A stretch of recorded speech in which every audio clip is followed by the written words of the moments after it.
So the tricky part about this particular model Honda is that this tab right here is being held in place under the airbag.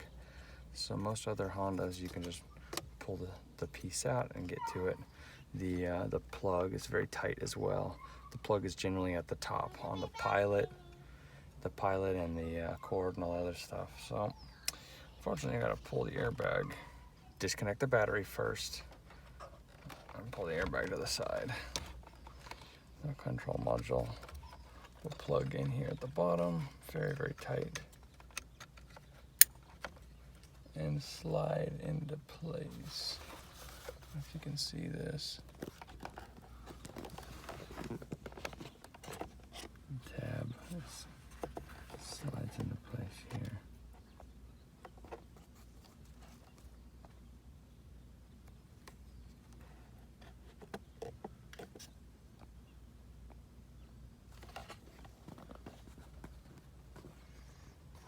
Okay.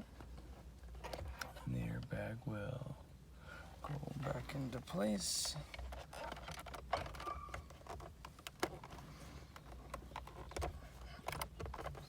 Horn doesn't work because the battery is disconnected.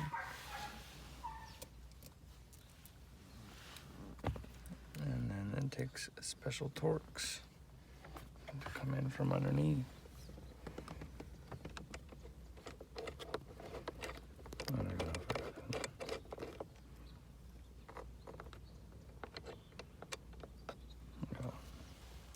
See it time.